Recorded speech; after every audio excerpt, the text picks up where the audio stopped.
NRL Supercoaches, a fun one for you here. It's very early in the preseason, tick over 50 days left until round one in Vegas. I can't wait myself, but I've just gone through and put together a little bit of a team. I've done the majority of my analysis on all of the positions, just a little bit left to do in the center wing just because it's such a big position, and it's probably the position I'm least comfortable with right now in terms of who I actually select in terms of mid-range guys, if I pick a gun or anything like that. And I have left 98k in the bank, and we'll get to one pick in the center wing right now that I could easily change, but obviously all of this is going to change. Well, hopefully not all of it. Hopefully a lot of my thoughts come through in first teams, and yeah, it all works out how we want, which never happens, but we're going to roll with it. And my principles coming into this season, if you haven't yet, go back and check out my brutally honest review on my Supercoach season last year. Was a few themes that really stuck out, and one of them was my starting team. For one, not overpaying was the big one, and number two was to have somewhat of a gun in each of the positions. And in this case, I have opted right now, depending how things play out, we do have multiple hookers actually at a cheaper price that could do a job for us. And given it's one of the lowest scoring positions, along with front row, although the front row was pretty solid last year with a few of those top guys, obviously with Payne Haas, with Terrell May, Adam Fanua-Blake, all these guys that did really, really well. Tarpany, there's plenty of guys that are in that position that are pretty strong anyway. But the hooking spot, given it's one of the lower scoring ones, we've got cheapies in that position. I'm going to utilize that, and I had thought to potentially have Connor Watson in the side at second row forward. He's come out of the side right now just to get a little bit more cash into the center wing position, and that could easily change. Just so I have the three hookers in the side, one having the dual, and if things don't work out with those cheaper guys, I could move a Watson back into the hooking slot and trade out one of those cheapies for a cheapie in a different position. To be fair, moving around center wings up to second row forward, he can bring in a cheap center wing if things work out at the beginning of the season. That's some of the general strategy I was looking at. But right now, I have gone away from that. Just think with Watson at 9, there's probably a little bit less upside compared to him at 13 running the footy. That's the only really thought I've got with that one right now. In my front row forwards, I've opted for the 2-gun strategy, but under 600k. So not a top tier guy in Adam Fanua-Blake. Just to quickly run over that hooking section, there's a few guys there near 600k that are really, really solid. There's a bunch of cheaper guys in the 400s as well. In the Wade Egans, you've got some guys lower down than that. Brendan Hands, Tom Starling, Lockie Croker, all guys that could do a job for you, but I'm opting for cheaper guys in Pete Mamazelis and Blake Moser. For those that are on podcast, sorry, I didn't mention that. For the front row forwards, I've gone Terrell May and Tino. So Tino's going to sit on the bench with their bye in round one. All going well. We saw the picture of him a couple of days ago, looking fit and almost back into full training. I think in the next 2 weeks, he's back into full training with the boys, which is great. And they obviously get the extra week off in round one. We'll see him in the trials. There'll be plenty of good stuff to come out of that. So they'll be my mainstays. And I do have Corey Horsburgh right now with the dual position. Obviously, Tino does as well. And then I do have Nafahu White in my second row forward right now as a guy on the bench with the dual. So that's helpful for that. Moving between those two positions. And then Royce Hunt is my current cheapie at 249. You'll see across the team there's odd cheapie in amongst the squad, but I haven't overloaded on them. I've got a couple in the center wings, one in the second row forward, one in the front row forward at like that 250 and below price, and then a couple of 300k guys in the hookers obviously there. Horsburgh at 355. So I just think it's a pretty solid front row that I could potentially hold for a longer period of time, with Tino having the bye round one, gets that out of the way. Raiders and Tigers for Terrell and Horsburgh, and obviously Royce Hunt as well. Don't have buys for a very long time, at least the first 12 rounds, which is ideal. And hopefully can stick fairly strong with that front row forward pairing, or that quadrant, as possible. For as long as possible, I should say. For the second row forwards, I have opted for Jacob Preston as my gun, and I love watching him play. And minutes last year was the slight worry, getting in the mid-60s for the season. If you do look at NRL Supercoach stats there, that website, stats.com, that's the best way to check all that out. You can see which position they played, if they're on the bench, if they started and played less minutes. And Preston was that guy getting, having injuries in amongst his preseason and then during the season as well, missed some time, and they opted for Vil Kickout to play that 80 minutes. And the only real worry I have with Preston is that you've got Satili Tupanua on the bench. Is he there for cover for these edge guys? And maybe you don't see guys like Jamin Salmon play on the edge anymore. But Preston's there for now. I just think he has upside on that 65 minutes. He picked up his best of his 2 years at 62, and I think he can be the guy that goes towards that 70 mark. Could be. At the moment, he's my placeholder at that 610 mark. That could go up or down a little bit, but I just wanted to pop him in there because I am excited for Preston this season. I think he can do well. The other guys in my starting side are Zach Hosking and Alex Seyfarth right now. So Hosking, if he gets that starting role, I'll begin the season with him at 514k. He has really tremendous upside and great base stats as well. So a very solid guy next to Jamal Fogarty that I can get excited about. And then Alex Seyfarth, if he does start on that edge, has lovely base stats along with attacking stats as well when they do pop up, and he's going to be next to Jerome Luai, which I think is going to be really cool. To have him there on that side. Obviously, he does tend to step back on the inside a lot, Jerome, but he also is in a different team and could play slightly differently. But base stats alone, he'll be really solid. And there's probably that placeholder at 435 that could go to a multitude of different guys up or down, a little bit closer to 500, but also down under 400 as well. Finef Fuyaki, he's on my bench and currently has a reserve on him. Again, at this early stage, with Nafahu White and Charlie Geimer. So with Finn at 368, comes to a starting role at the Dolphins after being more of a bench guy for the majority of the year and playing some games in the starting side. 368, it's a bit of a no-brainer, I think, with him at the price. Has some upside in try scoring and base stats. Room for improvement, we'll say that. Nafahu White, dual position. If he's to start at 13, which is a chance. If he's to start at prop, also a chance. He was training with the starters the other day. So was Nawaga Natizi. I still can't get that one. For Marky Boy in the center wings, then Rob Toa. We're starting as well. So those guys are very interesting. And please laugh at me in the comments on saying Mark's name wrong after I've practiced it 5 or 6 times now. And then Charlie Geimer, I think that someone's going to have to step up for a bench guy, especially for Parramatta. And I think there's minutes available for the forwards with a couple of guys leaving. And, Regan Campbell-Gillard going as a big minute guy. And, they do receive Hopgood back at 13. But and then Jack Williams comes over. But I do think that Charlie, a couple of games last year, looked really good. I think he can get that spot. But at worst, he's the cheapie. Probably going to have one cheapie in the second row forward. That one placeholder at the moment. For my halfback position, if Cleary is fit and available, he's not partnered with Jerome Luai anymore, I will be starting with Cleary at 811k.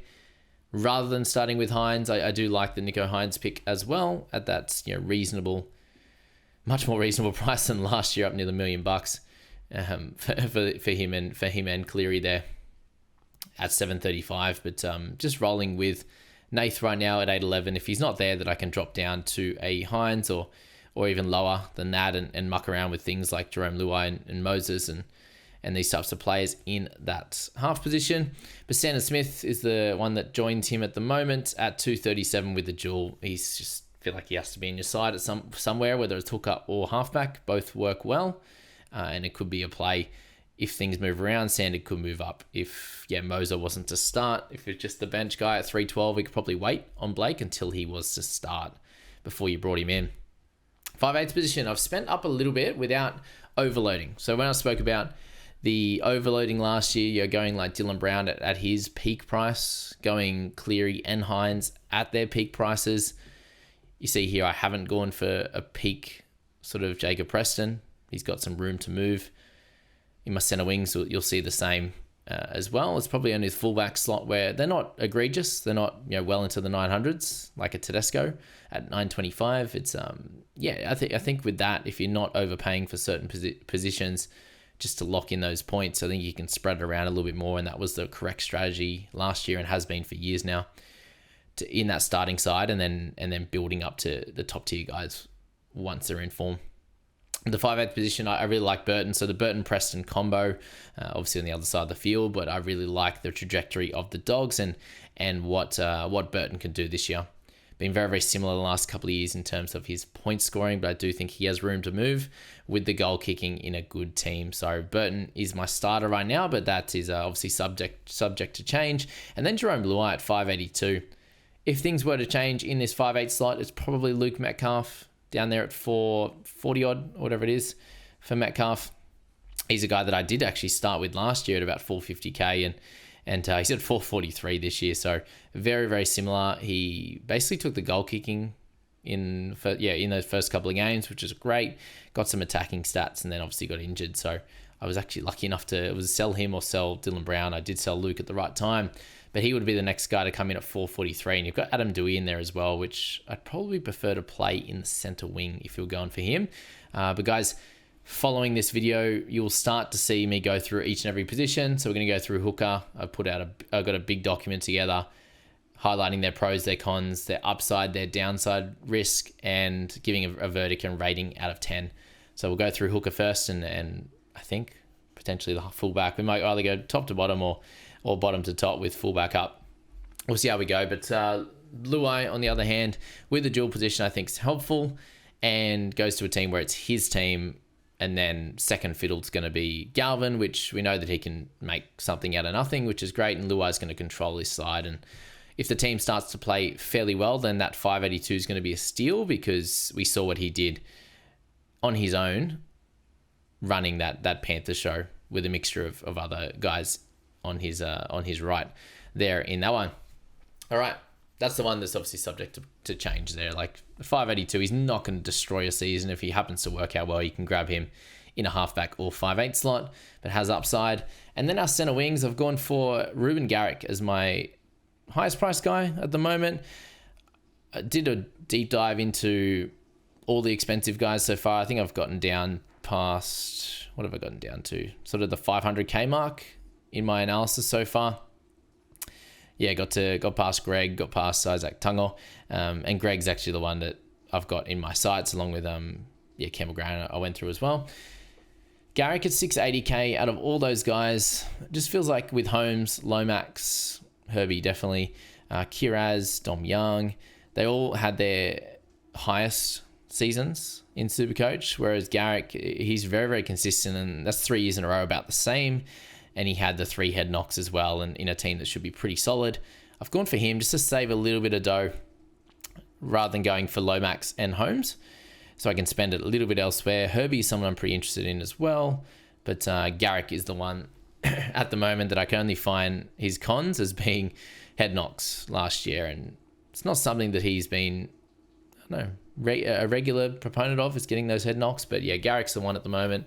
To'o was an interesting one as well. That's similar price, but I have gone for Ruben at the moment to have that one gun in my center wing. And then Isaac Tungo, I bought him very expensive last year after a bit of a drop, and it didn't work out. He was at his worst last year that we've seen him, and hopefully this year it's an opportunity to have a better season for Isaac. At 501k, I just feel like he's an easy bounce back target. He can't really go much worse than the 500k.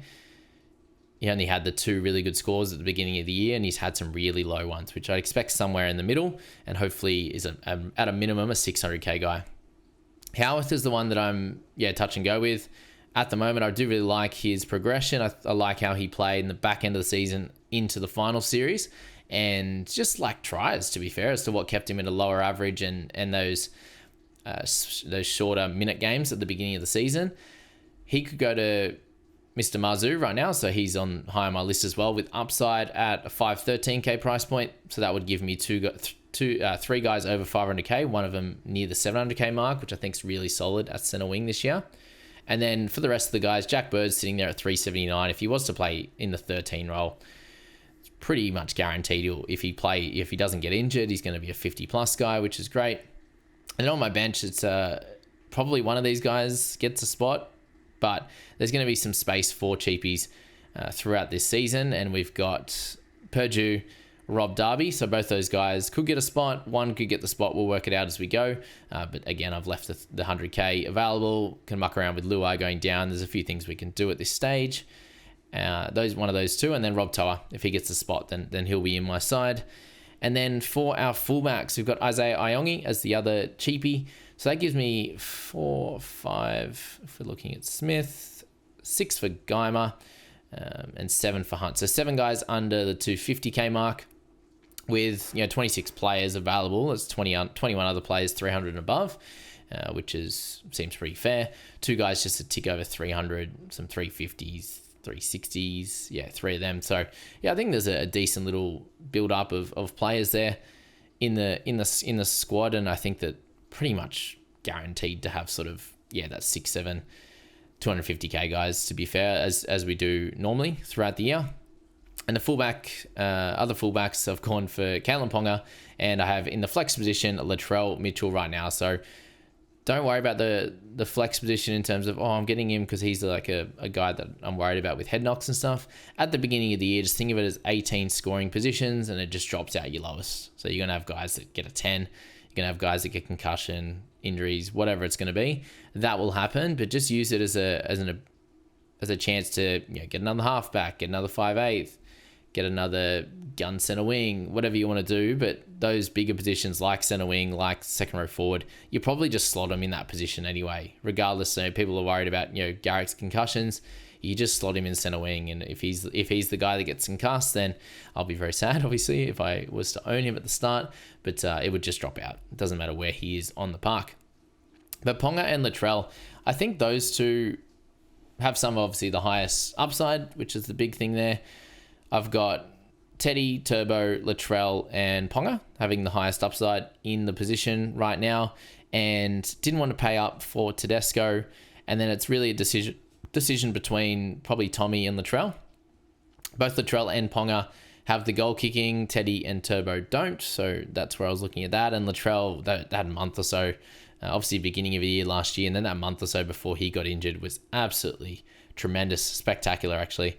And Ponga had his moments. It was a tiny bit slow to start, and then from round 3 onwards was dynamic, and then at the end of the year as well. So we know he has the crazy upside, and that's where I'm going at the moment. I have a lot of interest in Mr. Orion Pappenhausen at 616, but I do think starting really well, having great fullbacks to begin. It was the position that began really well last year. Halfback was a little bit slow with Cleary and Hines, or very slow, I should say. Hooker was pretty average apart from guys like Reid Marnie and Robson. Front row forward was fine at best. It was really Terrell May or bust. And second row forward had some really solid plays in there. Adam Elliott, Hopgood, these types of guys started really well. 5/8 was fine. It was centre wing that obviously started well also. So making sure you have some cash in centre wing. In fullback, each and every year it continues to become a better and better scoring position. So have a look at that. But that's my original team makeup. 98K in the bank. Pretty stock standard. I think there's a few guys that might be a little bit different. The Prestons, maybe Burtons. Some people, a bunch of people go Garrick. I think a lot of people go Turbo or Latrell. Like it kind of picks itself a bit of it.